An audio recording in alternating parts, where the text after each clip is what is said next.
বিস্ফোরণ স্থল পরিদর্শন করলেন ত্রিপুরার মুখ্যমন্ত্রী ডাক্তার মানিক সাহা। ঘটনাস্থল ঘুরে দেখে তিনি জানান, TNGCL এর কোনো গাফিলতির কারণে এই বিস্ফোরণ ঘটেছে কিনা তা খতিয়ে দেখতে পূর্ণাঙ্গ তদন্ত করা হবে। তদন্তের রিপোর্টের ভিত্তিতেই পরবর্তী পদক্ষেপ গ্রহণ করা হবে বলেও আশ্বাস দেন মুখ্যমন্ত্রী।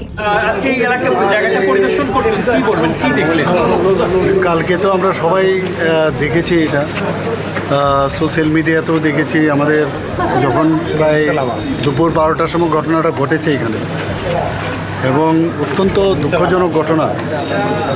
এবং আমাদের মেয়র সাহেবকে আমি বলেছিলাম, সাথে সাথে আমি আরেকটা কাজে ব্যস্ত ছিলাম, তো উনি এসেছিলেন সাথে সাথেই। আর এখানকার আমাদের যারা ছেলেরা আছেন তারাও ঝাঁপিয়ে পড়েছিল। এবং শুভ্রজিৎ চৌধুরী নামে অল্প বয়স, এবং শুনলাম খুবই ভালো ছেলে।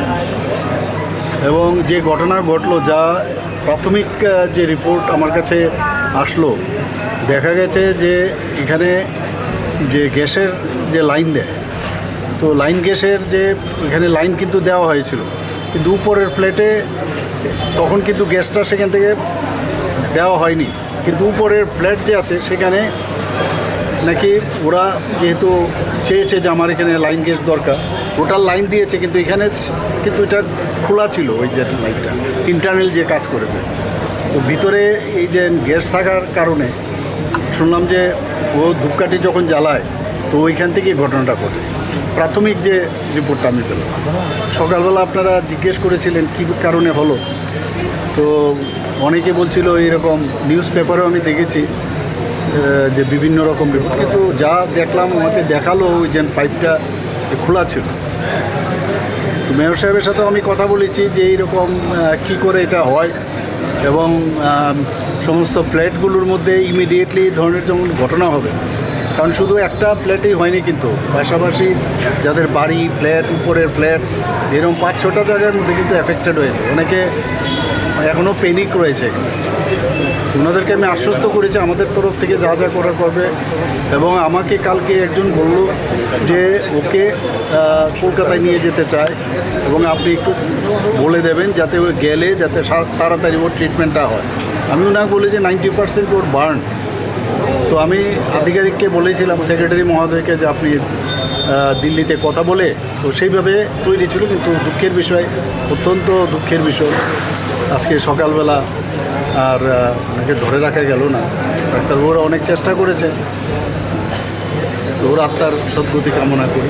TNGCL যে গ্যাস সরবরাহ করলো, ওরা কি ফ্ল্যাটের ওদেরকে জানায়নি যে ওরা? এটাই তো অদ্ভুত লাগলো আমার কাছে। এটাই তো বিষয়টা, তো এই জায়গায় দুর্ঘটনা তো দুর্ঘটনাই।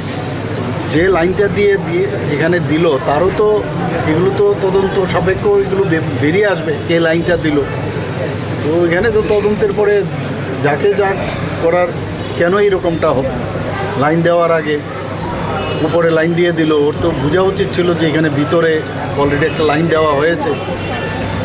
ওই কারণেই এটা তো ভেবেছিল যে লাইন এখানে পরে দেওয়া হবে, কিন্তু উপরতলায় দেওয়াতে ওই লাইনটা তখন ভিতরে অলরেডি গ্যাস চলে এসেছে। যা আমাকে বলা হলো আমি সেটাই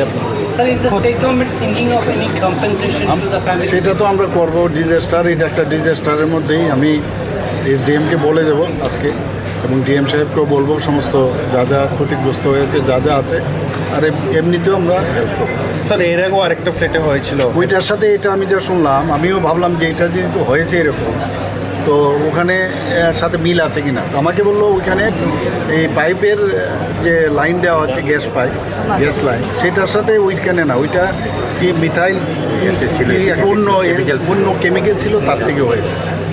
আমরা একটু এই বিষয়ে একটা বড় একটা, আমার মনে হয় সবার সাথে কথা বলে, যারা এই বিষয়ে বিশেষজ্ঞ, কীভাবে আর ফার্দার যাতে না হয়, একটা কমিটি করে সেইভাবেই সমস্ত যারা ফ্ল্যাট ওনার্স, আর এই বিধানসভার মধ্যে সবচেয়ে বেশি ফ্ল্যাট, কাজে একটা পলিসি বা একটা নির্দেশিকা, অ্যাডভাইজারি আমরা তৈরি করবো আগামী। এটা তো সাংঘাতিক বিষয়। আর একজন কিন্তু হলো না, হয়ে গেলো পাশাপাশি সবাই কিন্তু ক্ষতিগ্রস্ত হয়েছে। প্রাথমিকভাবে TNGCL এর গাফিলতি সামনে আসে, আমার কাছে তো তাই মনে হচ্ছে। তো এটা তো পরে যখন পুরো রিপোর্ট আসবে তখন বোঝা যাবে। আমরা আমাদের তরফ থেকে যা ব্যবস্থা সেটা আমরা।